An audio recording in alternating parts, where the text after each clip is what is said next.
So you only have one chord and you have to create a lot of music. So how do you go about doing that? What is available using, in this example, a four-part harmony? What are you capable of doing using just one chord? So let's take a look at that. Let's see what it is that you can do that is creating harmonic extensions from that four-part harmony or chord. The example pulled from the mighty C major scale, the mother of all scales, C major 7 being the chord, 1, 3, 5, 7, C, E, G, B. Now, in order to maintain consistency of the chord, these notes, C, E, G, B, must be played in the scale creating the extension. Because when you're soloing, you're playing a melody, whatever you're doing, you're extending the harmonic structure by adding notes to it. In other words, you're building the chord. Seriously, that's what you're doing. And if there was more attention paid towards the chord or a harmony, you would slow down quite a bit and hear the movement harmonically and perhaps maybe even enjoy what you're playing more. Just a thought. You could simply use a three-part or two-part harmony and gain a lot of music from that. But in this case, we're using a four-part harmony, and it is the reason why we're focusing on this particular subject is to see the possibilities within one chord. Who needs to play a second chord when you can get so much from one? So let's look at this. Now, we have four notes being represented within the major scale. So we have three notes that are not in the chord. That leaves us a great deal of options. We do not have to just play the C major scale when we see a chord like this. There's other things we can do. So let's take a look at those things. Again, in order to maintain consistency of the harmony, the C, E, G, B must be played when we're extending the chord. However, that does not mean you must play all of the notes of the chord within the scale extension. Oh no. You have options. Let's look at scales. You can play a 5-tone scale, you can play a 6-tone scale, a 7-tone, 8-tone, 9-tone extension or scales, and you have endless possibilities. In fact, you could just play a 4-tone scale and get away with it. You could play a 3-tone scale and get away with it and still have a lot of possibilities available to you just using those three notes.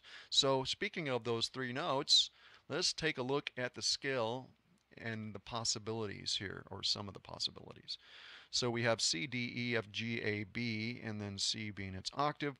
So we have the interval names 1, 2, 3, 4, 5, 6, 7, and going up one more octave, we have 1, 9, 3, 11, 5, 13, 7.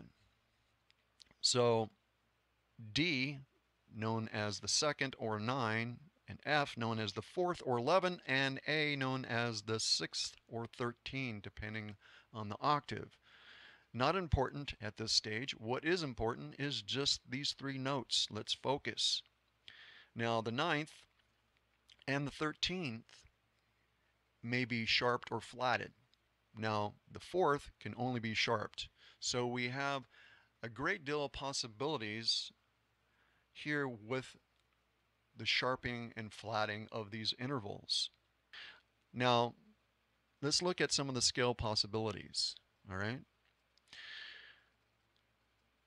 5-tone scales. So we have a major pentatonic scale, so that's a 5-tone scale. That works, right? And it's commonly used. This is used often. But what is not used often is the next version of that, which is taking the 9 and flatting the 9. Okay? And then flatting the 13. So let's look at another version of this scale. We're sharpening the 9 and we're sharpening the 13. So we have uh, three options that are altered versions of that major pentatonic. Let's look at the third one. We're beginning on the 13th for this, so this is liking unto a minor uh, pentatonic scale with a flat 5. But it's a sharp 9 in this case because, why? Well, let's look at the scale. We have A, we have C, we have the D sharp, which is the sharp 9, then E, then G. Now the sharp 9 is giving way to a minor flat tonality like I mentioned, but remember we are harmonically extending the C major 7 chord. Okay, so moving on to the 6-tone scales, we have a C, we have the D, which is the 9, and we have a sharp 9, and then we have an E and G, then we include the 13 or natural 13. Other version of that would be the C, sharp 9, E, G, flat 13, and natural 13 combination. And again, using that A minor approach to this, but now we're dealing with 6 tones, is A, C, D, which is the 9 and the sharp version of the 9, and E and G. All right. There's other scales, that is 6-tone scales that you can use here, and these are not necessarily my choices, but there are options and there's something to look at. 7-tone scales. We have C, D, E. They have a sharp 11th, and we also have the 13, natural 13 being played there. We have a flat 9 for the next scale, and again for the sharp 11 and a flat 13.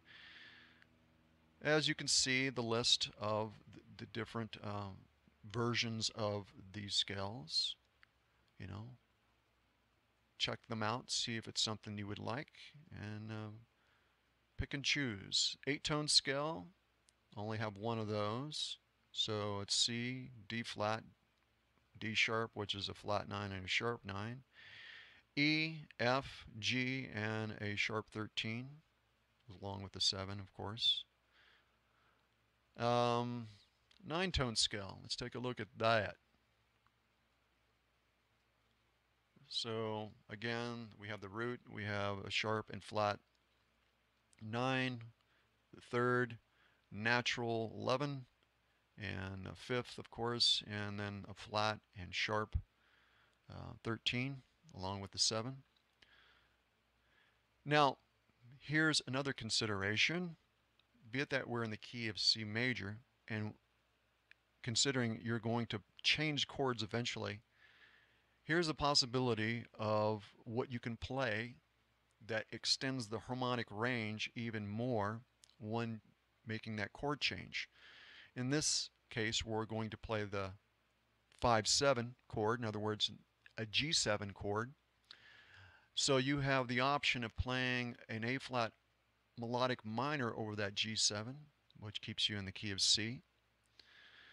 I learned that from a jazz great long time ago, and this is a very cool sounding scale to be played. It's a great chord extension. It's just lovely. Now for the other option is, now you have to alter the next chord. You have to sharp the 5, and this is a whole tone scale, still in the key of C.